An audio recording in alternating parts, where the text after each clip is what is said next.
Keto Kings and Queens, I need your attention. If you are doing keto and or low carb and are not making cloud bread, you need to start.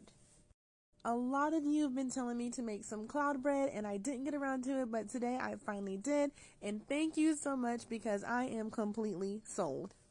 I wanted this video to be a little bit longer so that it would be easy to follow for those that are interested. So I started out by using 3 eggs and I separated my egg whites from my egg yolks.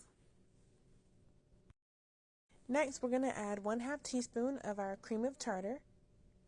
And then we're going to grab our hand mixer and we're going to beat this to a stiff peak. This will take you a minute, but trust me, it will form and you'll know when you're finished when you can turn it upside down and it does not move.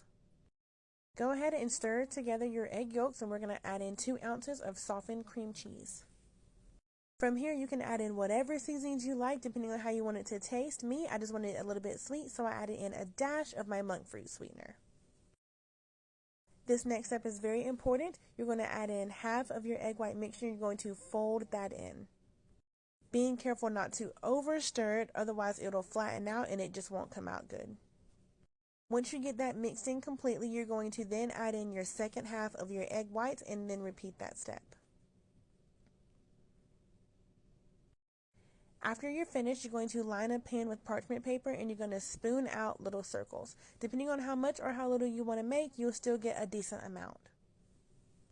Once you get down as many as you would like, you're going to bake at 300 degrees for 30 minutes.